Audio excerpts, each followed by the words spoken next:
నమస్తే తెలంగాణ సమస్త వార్తా ప్రపంచం తెలంగాణ ఎక్స్‌ప్రెస్ కు స్వాగతం. బులెటిన్లోకి వెళ్లే ముందు హెడ్లైన్స్ ఒకసారి చూద్దాం. సిద్దిపేట జిల్లా ధర్మారంలో మెదక్ ఎంపీ కొత్త ప్రభాకర్ రెడ్డి పర్యటన, పలు అభివృద్ధి పనులకు శంకుస్థాపన, గ్రామ పంచాయతీ భవనం ప్రారంభం.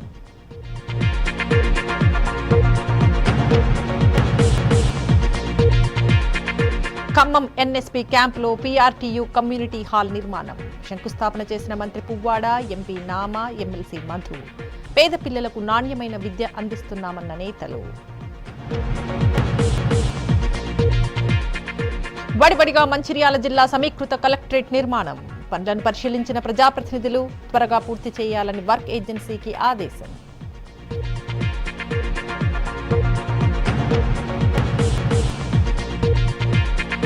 కామారెడ్డి జిల్లా నిజాంసాగర్ మండలంలో మన ఊరు మనబడి స్కూల్ భవనం, అదనపు తరగతి గదుల ఓపెనింగ్, గ్రామ పంచాయతీ భవనం ప్రారంభించిన జుక్కల్ ఎమ్మెల్యే షిండే.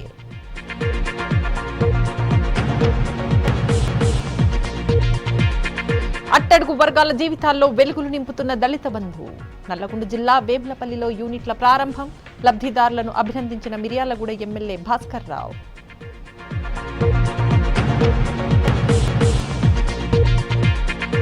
వటపత్ర సాయి అలంకారంలో లక్ష్మీ నారసింహుడి వైభోగం, యాదగిరిగుట్ట తిరుమాడ వీధుల్లో భక్తులకు దర్శనం, వైభవంగా సాగుతున్న తిరుకళ్యాణ బ్రహ్మోత్సవాలు.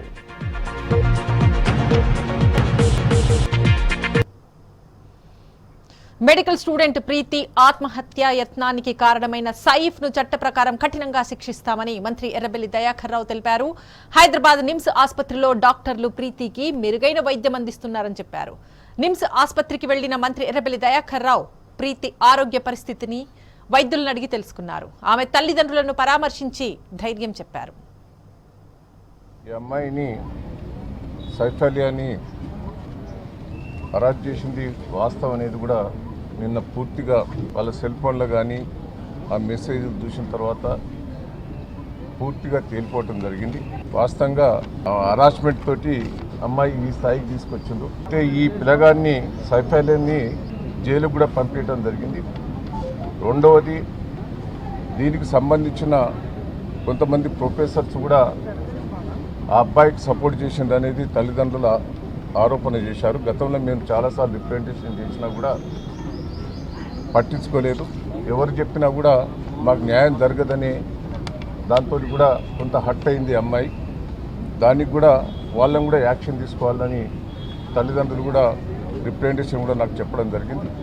డాక్టర్స్ బాగా ట్రీట్మెంట్ చేస్తున్నారు, తప్పకుండా కోలుకుంటుంది అనేదే డాక్టర్లు కొంత హోప్ చెప్పడం జరుగుతున్నది. ఏది ఏమైనా కూడా ప్రభుత్వం చాలా సీరియస్గా ఉన్నది. ఒకటి, పిల్లగానికి అన్ని తీర్ల శిక్ష పడే రూపంగా ప్రభుత్వం సీరియస్గా ఉన్నదని కూడా ఈ సందర్భంగా తెలియజేస్తుంది. మెడికల్ స్టూడెంట్ ప్రీతి ఆత్మహత్యా యత్నానికి వేధింపులే కారణమన్నారు వరంగల్ సిపి రంగనాథ్. అందరి ముందు సీనియర్ స్టూడెంట్ సైఫ్ ప్రీతిని అవమానించాడని తెలిపారు. ఈ నెల 18న వాట్సాప్ గ్రూప్లో అతడు పెట్టిన మెసేజ్పై ప్రీతి పర్సనల్గా ప్రశ్నించింది. దీంతో ప్రీతిపై సైఫ్ ఆధిపత్యం చెలాయించేందుకు ప్రయత్నించాడు. ఈ విషయమై తన స్నేహితులతో చాటింగ్లో ప్రీతి పేర్కొన్నది. తనకు బ్రెయిన్ లేదంటూ హేళన చేస్తున్నాడని తెలిపింది. ఈ సంఘటనపై ఆధారాలు అన్ని సేకరించిన తర్వాతే సైఫ్ను అరెస్టు చేశామని సిపి చెప్పారు. అమ్మాయి అంటే ఏదైతే కనుక తర్వాత ప్రీతి, ఈ అమ్మాయి యాక్చువల్గా అక్కడ గవర్నమెంట్ మెటర్నిటీ హాస్పిటల్కి వెళ్తుంది. వెళ్ళినప్పుడు అక్కడ మెటర్నిటీ హాస్పిటల్లో ఒక హౌస్ సర్జన్ స్టూడెంట్ తోటి కొంత అక్కడ ఇది కేస్ షీట్ ఇన్వెస్టిగేషన్ అది రాపించడం జరుగుతుంది. రాపించిన తర్వాత దాని మీద తర్వాత నెక్స్ట్ చాట్లో అంటే సాటర్డే రోజు ఈ చాట్లో ఇది డిస్కషన్ వస్తాను. ఈ ఫోటో పెడుతూ ఈ కేస్ షీట్ ఎవరు పెట్టారు, ఎవరు రాశారని చెప్పేసి అతను ఈ సైఫ్ అడుగుతాడు. అడిగితే ఈ అమ్మాయి అందరూ చెప్తారు నేను కాదు అంటారు. ఈ అమ్మాయి నేనే పెట్టాను అని అంటారు. సో దీంట్లో అది హౌస్ సర్జన్సీ చేస్తున్న అమ్మాయి వచ్చేసి అమ్మాయి కేస్ షీట్ రాస్తుంది. రాస్తే ఇతను ఎందుకు రాయలేదు, ఇది ఇన్కంప్లీట్ హాఫ్ బేక్డ్గా ఉంది అనేటట్టు మాట్లాడతారు. రైతులకు నాణ్యమైన విద్యుత్తును అందించేందుకు ప్రభుత్వం కృషి చేస్తున్నదన్నారు మంత్రి గంగుల కమలాకర్. తెలంగాణలో విద్యుత్ కోతలు లేకుండా 24 గంటలు నాణ్యమైన విద్యుత్తును సరఫరా చేస్తున్నామన్నారు. కరీంనగర్ నియోజకవర్గంలోని తీగలగుట్టపల్లి, ఖాజీపూర్ గ్రామాలలో నూతనంగా మంజూరైన సబ్ స్టేషన్స్ నిర్మాణ పనులకు మంత్రి భూమి పూజ చేశారు. దీంతో పాటు పలు అభివృద్ధి పనులకు మంత్రి శంకుస్థాపన చేశారు. కేంద్ర ప్రభుత్వం ఎన్ని కుట్రలు చేసినా రాష్ట్రంలో 24 గంటల పాటు విద్యుత్ ఇస్తున్నామని మంత్రి జగదీష్ రెడ్డి తెలిపారు. ఊహించిన దానికంటే ముందుగానే జనవరిలో అత్యధికంగా విద్యుత్ డిమాండ్ నమోదైందన్న ఆయన విద్యుత్ డిమాండ్ ఎంత వచ్చినా సరఫరా చేసేందుకు సిద్ధంగా ఉన్నామని స్పష్టం చేశారు. విద్యుత్ రంగాన్ని కొందరు ప్రైవేట్ వ్యక్తులకు కట్టబెట్టేందుకే మోటార్లకు మీటర్లు పెట్టమని రాష్ట్రాలపై ఒత్తిడి తెస్తోందని చెప్పారు. విద్యుత్ విషయంలో మేము ఊహించిన దానికి మించి భిన్నంగా అత్యంత వేగంగా డిమాండ్ పెరుగుతూ ఉంది. మార్చి వరకు 15,000 మెగావాట్లకు దాటుతుందని అంచనా వేసినాం. అది ఇప్పటికే చేరుకుంది.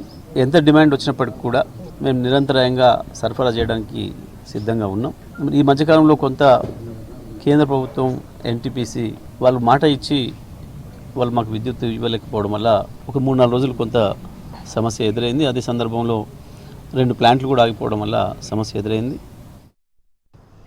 మహిళా సంక్షేమమే ధ్యేయంగా రాష్ట్ర ప్రభుత్వం కృషి చేస్తోందన్నారు మంత్రి హరీష్ రావు.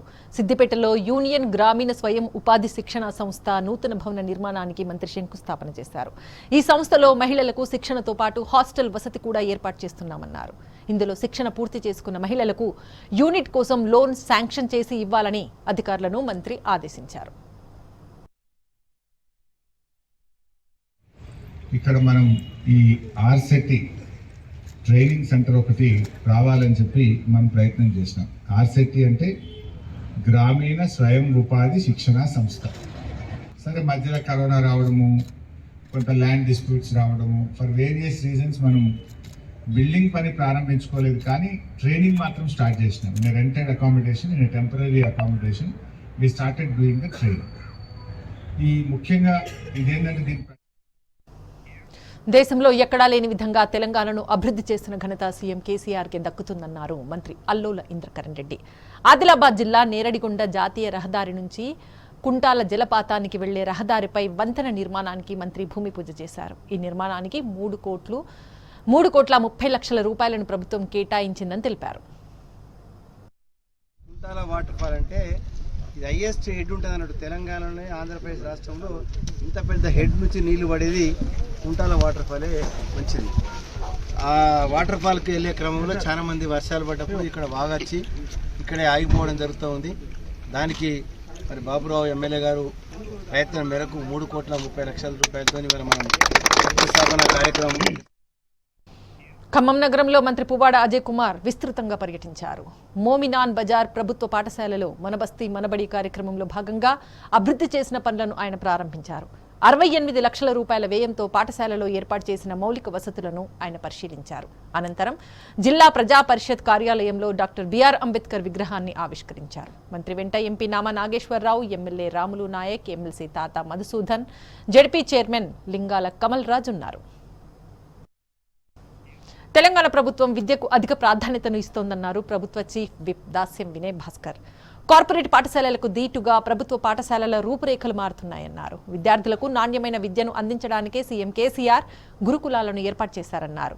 హన్మకొండలోని లష్కర్ బజార్ మర్కాజీ పాఠశాలలోని 10వ తరగతి విద్యార్థులకు వినయ్ భాస్కర్ పుస్తకాలు, ఎగ్జామ్ కిట్స్ పంపిణీ చేశారు. అనంతరం విద్యార్థులతో కలిసి భోజనం చేశారు.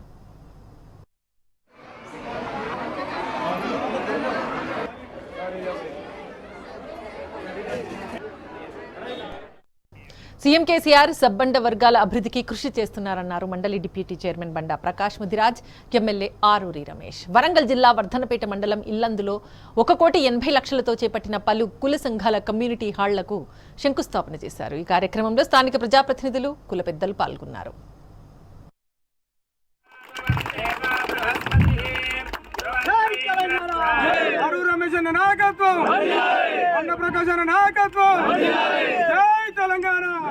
బీసీ మంత్రిత్వ శాఖ కేంద్రంలో ఎందుకు లేదా? మరి 75 ఏళ్ళైనా మీరు అనుకునే అమృత కాలం వచ్చినా కూడా బీసీలకు ఇంకా ఏం కాలం వచ్చింది? ఇప్పుడు మాకందరినీ మమ్మల్ని ఇట్లా ఎందుకు కూర్చోబెడతారంటే కూడా ఆన్సర్ లేదు. సీఎం కేసీఆర్ ప్రత్యేక చొరవతో మంచిర్యాల జిల్లా అభివృద్ధి పథంలో దూసుకుపోతుందన్నారు ఎమ్మెల్యే బాల్కసుమన్. చెన్నూరు నియోజకవర్గంలో మందమర్రి మండలం అదిల్పేటలో 2 కోట్ల నిధులతో సీసీ రోడ్ల నిర్మాణానికి శంకుస్థాపన చేశారు. ఈ కార్యక్రమంలో MP Venkatesh, ZP chairperson Bhagyalakshmi పాల్గొన్నారు.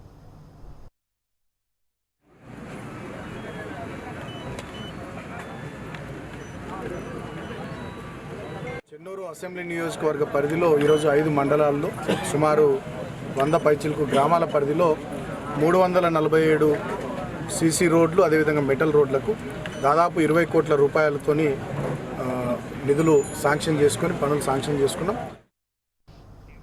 తెలంగాణలో అమలవుతున్న సంక్షేమ పథకాలు దేశానికి ఆదర్శమన్నారు ఎంపీ కొత్త ప్రభాకర్ రెడ్డి. సిద్దిపేట జిల్లా మిరుదొడ్డి మండలంలో ఎంపీ విస్తృతంగా పర్యటించారు. ధర్మారంలో నూతనంగా నిర్మించిన గ్రామ పంచాయతీ కార్యాలయాన్ని ఎంపీ ప్రారంభించి పలు అభివృద్ధి కార్యక్రమాలకు శంకుస్థాపన చేశారు. అనంతరం కాస్లాబాద్లో జరుగుతున్న పెద్దమ్మ తల్లి వార్షికోత్సవంలో ఆయన పాల్గొని అమ్మవారికి ప్రత్యేక పూజలు చేశారు. ఈ కార్యక్రమంలో స్థానిక ప్రజాప్రతినిధులు, అధికారులు, బీఆర్ఎస్ నేతలు పాల్గొన్నారు. దేవతామూర్తుల విగ్రహ ప్రతిష్ఠ ఉత్సవంలో పాల్గొనడం నా అదృష్టంగా భావిస్తున్నానని మంత్రి హరీష్ రావు అన్నారు. సిద్దిపేట జిల్లా మద్దూరు మండలం రెబ్బర్తిలో పండుగ వాతావరణం నెలకొన్నది. సీతారామచంద్ర స్వామి, అభయాంజనేయ, ముత్యాలమ్మ వంటి వివిధ విగ్రహాల ప్రతిష్ఠా మహోత్సవంలో మంత్రి హరీష్ రావు, ఎమ్మెల్యే ముత్తిరెడ్డి యాదగిరెడ్డి పాల్గొన్నారు. హెచ్ఐసిసిలో బయో ఏషియా సదస్సులో మంత్రి కేటీఆర్ మాట్లాడుతున్నారు. ఆ లైవ్ చూద్దాం. We see lots of innovation coming in the form of, as Vas was mentioning this morning, augmented intelligence. Not artificial intelligence, but augmented intelligence. I think that's going to be one of the key things. Secondly, we have to operate on scale. If we really have to ensure that we compete with the large manufacturing, countries of the world, destinations of the world, we have to operate and think on scale. And thirdly, most importantly, I think IP protection and regulatory data framework that is required from the government side to make sure that any innovator feels confident that they can do business in India without having to worry about data security or data being taken away, or their patent laws not being infringed upon. So I think these 3 things together, innovation, IP protection, and of course operating on scale, I think these 3 things will really make a huge difference. Yes, I would imagine that they will make a big difference, but let's address each one of them because there are whole chapters in themselves. And let's start with the issue of innovation. Satish Reddy, I'll start by talking to you. As I pointed out, this is not new. We've been discussing this on how we can move up the value chain for several years now. Now, as you look at this as a potential engine of growth, what are the constraints today? Is it capital? Is it capability? Is it confidence? What is holding back this move up the value chain? Thanks, Shireen. So definitely I don't think there is any issue when it comes to capability, because India has proven that when it comes to innovation, in terms of its ability to discover drugs, it's already proven that it has the capabilities. I think what is required is, partly the first one, the capital part of it, in the sense that what you need to create is an ecosystem, right? So, and what I mean by that is, as you know, this kind of research is risky. There's just very few products which make it to the market, and if companies need to take the risk, because most of us are actually listed companies. Even the people you see on stage here, we all run listed companies, and we also have to show a return. So in terms of how much we can spend and the kind of risk that we need to take, it's always something that we keep calibrating. That's the large company perspective. But then if you again see startups, if you see from that perspective, the VCs have to step in, and if you talk to them, they will come in at a later stage. So who funds the early stage? So this is where we keep asking the government to also pitch in to work on, say, 2-3 fronts. One would be to say, especially, can you create a joint fund so that the VCs can come in? That's one part of it. So that at least you get started somewhere, and this is a model practiced in certain other countries like Israel, for example, would have this kind of system. The other side, we also say that, it's like when it comes to funding institutions, and that's a much bigger question to come up later, what exactly can be done in that particular space so that we can spur research, so that between industry, academics, there is some kind of a collaboration, and then you can create that kind of an ecosystem. The bigger thing would be regulatory revamp. I think that needs to be done. So if you ask me about what are the gaps, these are the kind of gaps. If filled in, I think it will actually boost the confidence. It will bring in the necessary capital so that companies can take more risk across the spectrum, all the way from startups to small scale companies. Warangal జిల్లా గీసుకొండలో శ్రీ లక్ష్మీ నరసింహస్వామి వారి రాజగోపుర శిఖర ప్రతిష్ఠ మహోత్సవం అంగరంగ వైభవంగా నిర్వహించారు. వేద పండితుల సమక్షంలో మంత్రి ఎర్రబెల్లి దయాకర్ రావు యాగశాలలో హోమం, ప్రత్యేక పూజలు చేశారు. ఈ కార్యక్రమంలో జెడ్పీ చైర్పర్సన్ గంట్ర జ్యోతి, మండలి వైస్ చైర్మన్ బండా ప్రకాష్, ఎమ్మెల్యే ధర్మారెడ్డి పాల్గొన్నారు.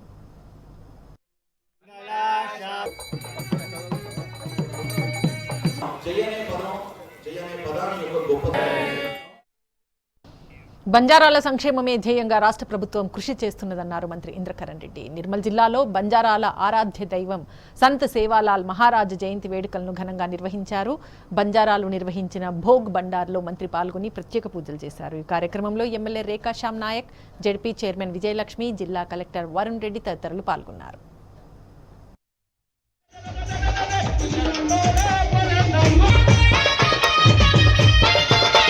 ముఖ్యమంత్రి కేసీఆర్ గారు వచ్చిన తర్వాతనే అన్ని జిల్లా హెడ్ క్వార్టర్లలో ఖచ్చితంగా సేవాలాల్ మహారాజ్ యొక్క జయంతిలు అధికారంగా నిర్వహించాలని చెప్తేనే మరి వాళ్ళ కలెక్టర్ గారు కానీ అందరు కానీ ప్రజాప్రతినిధులు రావడం జరిగింది. మరి వేరే తెలంగాణ రాష్ట్రంలో ఈ కార్యక్రమాలు ఈ విధంగా జరుగుతున్నాయి. నాగర్ కర్నూలు జిల్లా పద్దర మండలంలో లక్ష్మీ చెన్నకేశవ స్వామి వారి కళ్యాణ మహోత్సవం కన్నుల పండుగగా జరిగింది. ఈ కళ్యాణ మహోత్సవంలో ఎమ్మెల్యే గువ్వల బాలరాజు దంపతులు పాల్గొని ప్రభుత్వం తరపున స్వామివారికి పట్టు వస్త్రాలను సమర్పించారు. ప్రజలంతా సంతోషంగా ఉండాలని స్వామివారిని కోరుకున్నట్లు గువ్వల తెలిపారు. ఉత్సవాల్లో స్థానిక ప్రజాప్రతినిధులు, అధికారులు, ప్రజలు, భక్తులు పెద్ద సంఖ్యలో పాల్గొన్నారు. దేశంలో ఎక్కడా లేని విధంగా తెలంగాణలో సీఎం కేసీఆర్ సంక్షేమ పథకాలను అమలు చేస్తున్నారన్నారు ఎమ్మెల్యే భాస్కర్ రావు. నల్లగొండ జిల్లా మిర్యాలగూడ, వేములపల్లి మండలాల్లో దళిత బంధు పథకం కింద మంజూరైన షాపులను ఆయన ప్రారంభించారు. ఈ కార్యక్రమంలో స్థానిక ప్రజాప్రతినిధులు, అధికారులు, బీఆర్ఎస్ నాయకులు పాల్గొన్నారు. దేశంలో ఎక్కడా లేని విధంగా కేవలం తెలంగాణలోని అనేక సంక్షేమ పథకాలు అమలవుతున్నాయన్నారు ప్రభుత్వ విప్ రేగా కాంతారావు. భద్రాద్రి కొత్తగూడెం జిల్లా మనుగూరులో బీఆర్ఎస్లోకి చేరికలు జోరుగా కొనసాగుతున్నాయి. రేగా కాంతారావు సమక్షంలో వివిధ పార్టీలకు చెందిన నాయకులు, కార్యకర్తలు బీఆర్ఎస్లో చేరారు. వారందరికీ ఆయన గులాబీ కండువాలు కప్పి పార్టీలోకి ఆహ్వానించారు. రాష్ట్ర ప్రభుత్వం ప్రతిష్టాత్మకంగా అమలు చేస్తున్న సంక్షేమ పథకాలకు ఆకర్షితులై బీఆర్ఎస్లో చేరుతున్నామని నేతలు తెలిపారు. ప్రసిద్ధ పుణ్యక్షేత్రం వేములవాడ అనుబంధ దేవాలయమైన బద్ది పోచమ్మ బోనాల మంటపాన్ని అద్భుతంగా నిర్మించేందుకు మంత్రి కేటీఆర్ కృషి చేస్తున్నారన్నారు ఎమ్మెల్యే రమేష్ బాబు. ఆలయ విస్తరణ కోసం సేకరించిన స్థలాన్ని కలెక్టర్ అనురాగ్ జయంతి ఇతర అధికారులతో కలిసి ఆయన పరిశీలించారు. మంత్రి కేటీఆర్ చొరవతో 50 కోట్ల రూపాయలతో పోచమ్మ ఆలయంలో అభివృద్ధి పనులు చేపట్టామన్నారు. ఆలయ అభివృద్ధి, భక్తుల సౌకర్యాలపై నివేదికలు సిద్ధం చేయాలని అధికారులను ఎమ్మెల్యే రమేష్ బాబు కోరారు. ప్రజా సంక్షేమం, అభివృద్ధే ప్రభుత్వ ధ్యేయమన్నారు ఎమ్మెల్యే విఠల్ రెడ్డి. నిర్మల్ జిల్లా భైంసాలో 684 మంది లబ్ధిదారులకు ఆయన భూపట్టాలు పంపిణీ చేశారు. అనంతరం కళ్యాణ లక్ష్మి, షాదీ ముబారక్ చెక్లను పంపిణీ చేశారు. ఈ కార్యక్రమంలో కలెక్టర్ రాంబాబుతో పాటు స్థానిక బీఆర్ఎస్ ప్రజాప్రతినిధులు, పలువురు అధికారులు పాల్గొన్నారు. సంక్షేమ పథకాలను పారదర్శకంగా అందరికీ అందిస్తున్నామని ఎమ్మెల్యే విఠల్ రెడ్డి స్పష్టం చేశారు. యాదాద్రి శ్రీ లక్ష్మీ నరసింహస్వామి వారిని తెలంగాణ గవర్నర్ తమిళిసై సౌందరరాజన్ దర్శించుకున్నారు. బ్రహ్మోత్సవాల్లో భాగంగా స్వామివారికి నిర్వహించిన వటపత్ర సాయి అలంకార సేవలో గవర్నర్ పాల్గొని స్వామివారికి ప్రత్యేక పూజలు నిర్వహించారు. ఈ బ్రహ్మోత్సవాల్లో పాల్గొని స్వామివారిని దర్శించుకోవడం సంతోషంగా ఉందన్నారు గవర్నర్ తమిళిసై. ప్రజలంతా ఆయుర ఆరోగ్యాలతో సంతోషంగా ఉండాలని స్వామివారిని వేడుకున్నట్లు తెలిపారు. ఈ కార్యక్రమంలో కలెక్టర్ పమేలా సత్పతి, ఆలయ ఈవో గీత, ప్రధాన అర్చకులు పాల్గొన్నారు.